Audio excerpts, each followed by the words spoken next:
Je suis né dans une famille où il n'y a pas du tout d'artistes, pas de musiciens de génération en génération, et j'étais un peu comme le mouton noir de cette famille. Et je sais que depuis que je suis né, depuis que mes souvenirs, enfin, depuis que je peux puis me souvenir encore, je suis né pour la musique, vraiment. Mais je n'arrivais pas à exprimer cette folie qui était en moi. Et comme j'étais mis au pensionnat très tôt, à l'âge de 4 ans, je crois que tout ce qui m'a permis de survivre dans cette atmosphère un peu lourde chez les jésuites, c'était l'idée d'avoir cette leçon de piano une fois par semaine.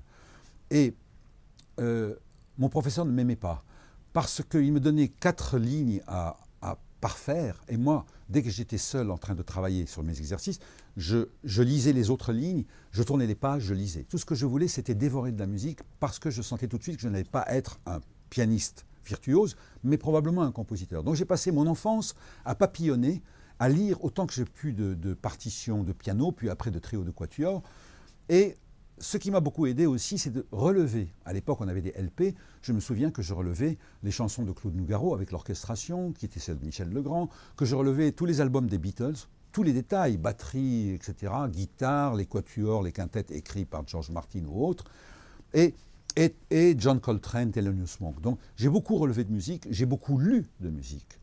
Et quand je suis parti pour aller au Brésil, où je suis resté 2 ans au lieu de rester 15 jours, mon but était vraiment de composer. Avant de partir au Brésil, j'ai eu la chance d'avoir une bourse pour l'école normale en classe de composition d'Henri Dutilleux et d'orchestration de Maurice Ohana.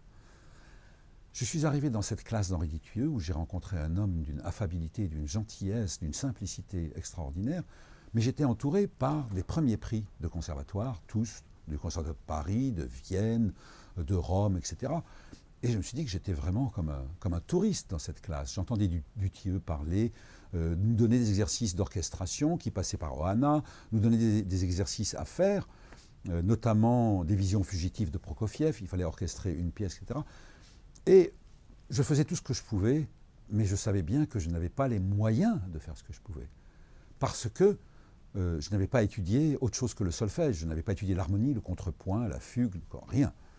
Et à la fin de l'année, je me souviens que Dutilleux m'a dit « c'est bien ce que vous faites », parce que j'avais présenté un trio pour piano, violon, violoncelle que j'avais écrit avant de partir de Beyrouth, et qui étrangement était un trio très contemporain. C'était de la musique qui n'était pas forcément tonale. Et il m'avait dit « c'est très bien ce que vous faites, mais vous avez besoin de retravailler le contrepoint ». Et je lui avais dit « maître, je n'ai jamais travaillé le contrepoint ni l'harmonie ». Et il m'a dit « quoi que vous fassiez plus tard, promettez-vous, promettez-moi d'apprendre le contrepoint ». Et puis le temps est passé, j'ai été au Brésil, je suis revenu, j'ai eu une carrière d'orchestrateur, c'est un hasard dans ma vie, j'ai jamais été un grand orchestrateur à l'époque.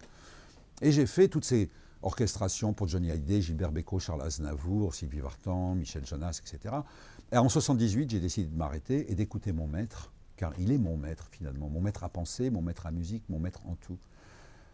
Et j'ai pris des cours pendant 2 ans intensifs de contrepoint, parce que le professeur en question, Julien Falk, un professeur à la retraite du Conservatoire de Paris, m'a dit « vous n'avez pas besoin de travailler l'harmonie, mais le contrepoint, et si vous voulez la fugue ».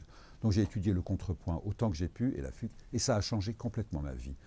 Et cerise sur le gâteau, mais quelle récompense pour moi, aussitôt terminé ces études pendant lesquelles j'ai abandonné les orchestrations, et donc je ne pouvais plus vraiment vivre de mon métier puisque j'ai tout laissé tomber. Jacques Dutronc, que je connaissais par Françoise Hardy, dont je produisais donc les chansons, m'a appelé pour me dire que Jean-Luc Godard voulait me rencontrer. Et ma première musique de film, Sauf qui peut la vie, a été une sorte d'application presque